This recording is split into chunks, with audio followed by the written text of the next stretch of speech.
You got a question for Bob Pollock from the Extension Service? You can give him a call right now at 479-1160 or at 349-WCCS. That's 349-9227. And see what Bob has to say about your question. Good morning. Good morning. We had such a great conversation last week about the state's forest. I don't remember the gentleman's name, but that was really good. Talking about invasive insects and plants and how they affect our forest and the domino effect for everything else that they can affect, like plant life and even fish, as you think about it. So I thought that was really good. Scott Weichert. Well, thanks for sending Scott to us, because that was really good. Now you have something you got to live up to. I'll have to tell him that. No pressure there, huh? He could take over the spot. Huh? There you go. You think people have noticed that the cicadas have gone away? Some probably have, and some probably haven't. They've become such a big part of the month of June, and now we don't hear them at all. In some spots that was all you could hear when you went outside. Yeah, it was something else, wasn't it? Singing. That was crazy. In other places, not a bit. Yeah. Let's get a caller. Good morning. Hi, guys. Good morning.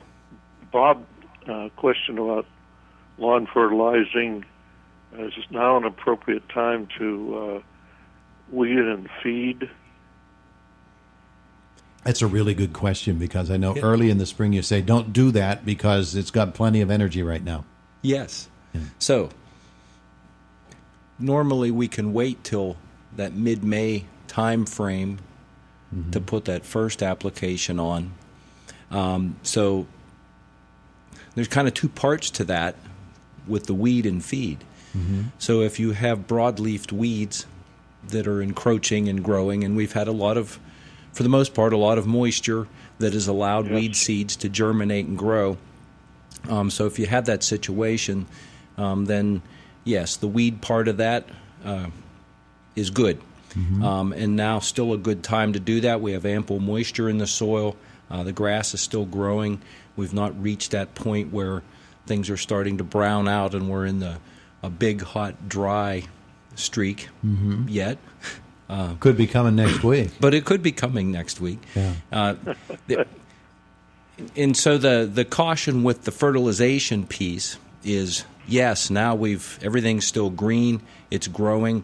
We've had a lot of moisture that some of that nitrogen that was applied earlier, or maybe not applied, may not have had an application at all this year yet.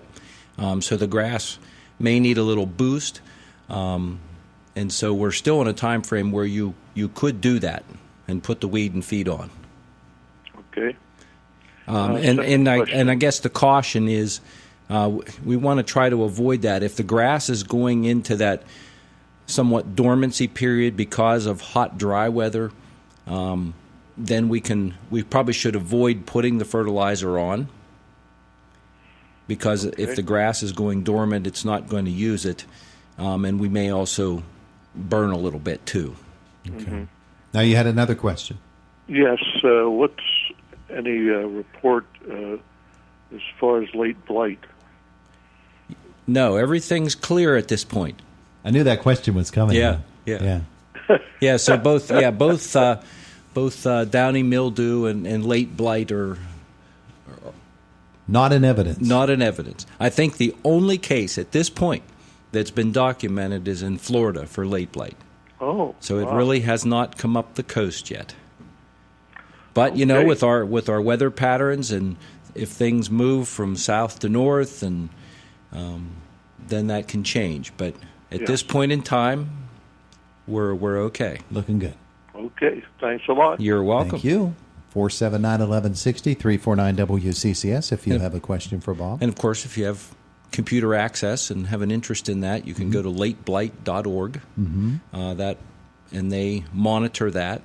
So you can go on there every day of the week if you want to and see if anything has changed or if any new locations or identifications have been made. You can go to that and check that out. Looking at the garden last night, and I said, let's go down and look at the grapevines. And so we went and looked at the grapevines. Grapes are looking good. Japanese beetles all over them. This is the season, isn't it? It is. I thought it might be because I actually saw one on our carpet out here outside the studio earlier this week, and I thought I got to look for Japanese beetles. And that's a good place to look. They are Japanese beetles love grapevines. They do, So and roses. They love roses. Roses and cherries, weeping cherries. Mm-hmm. You know those. Yeah. They will. They're kind of cosmopolitan. They feed on a wide variety of plants. So, yes, there are adults out now. Yeah. And of course we see the adult Japanese beetles. There's also European chafers and some other June beetle, May beetles. Mm-hmm. They all have grubs. So those C-shaped, creamy-colored grubs that we might find in the soil, especially in turf, feeding on the grass roots, would be the young of these adult beetles. There you go. So those they all have gone through their cycle. They're all from the same family. They're cousins. Well, they're different genuses. Okay. Well, let me put it this way: would they all be susceptible to the same types of controls? Yeah, most of those are. Yes. Okay. Yeah. Because they're in the beetles, they are all beetles. So yes, they are related that way. Okay. All right. We're talking with Bob Pollock today. If you have a question, 479-1160 or 349-WCCS. So another leftover thing related to periodical cicada is you may be, and I had an email question this week, my tree branches are turning brown. About the eggs. So, yeah.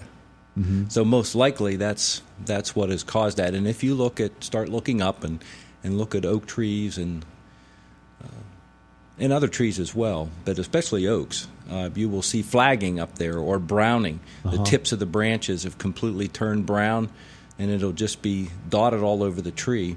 That most likely is a result of the egg laying. Mama got up there and did her thing. Yes. And so that's pierced that branch enough that it's damaged enough, and so the water and nutrients aren't flowing out there anymore. Some of those will snap off. I've seen them laying along the road, especially after some wind or some rain or a storm. Some of those might hang down or drop off and see them laying along the road or in the yard. So take us through that cycle, because the grubs that will be born from it when do they become a part of the whole mix? Soon. So yeah, those eggs Pretty were soon. laid in those branches, and then sometimes those branches will drop to the ground, and then those eggs will hatch, and then that larva will start to burrow down in the ground and find tree roots again to start that And here we feeding go cycle again. for another 17 years. And we'll see you in 17 years. Good morning. What's your question for Bob today? Hi. I have a question regarding growing a second crop of fennel. Whether that can be done in this area, or what time would be the best time to do it? Ooh. Say it again. A second crop of Fennel. Okay. Fennel. Bob is getting out his. He's Let me going see through a his second. resources. I got to here. think about the number of days on that. Yeah, I've read that it's like about 90. Yeah, and see, that pushes it. So we need to have, so we've got pretty much July, August, September. We almost have maturing 4 in months early or October. 120 days, probably maybe 100 days left. So if you Right. got that seeded very soon, now you may get it done, and then on the other end, you may need to protect it a little bit. If we would, if we would start to get into cooler weather, in the latter part of September into October. Yeah. Right. Okay, so it is a possibility. Yes. It's just that it's touchy at the end. Yes, it could be. Yes. And it's not too hot to germinate and get everything. No, growing, in fact, get it things will, rolling. with the way the weather is, things are germinating very quickly. If you have a way to, a heat mat or Right. a way to help those seeds germinate faster, get the plants so you can grow plant the seed right in the garden, or you could plant them in a greenhouse or a hothouse and Right. and get them going that way as well. So, Okay. so our only question for you is why are you still on the phone with us? You should be out planting right now. Well, this is that's good advice. Okay. I appreciate it very much. Thank you. You're welcome.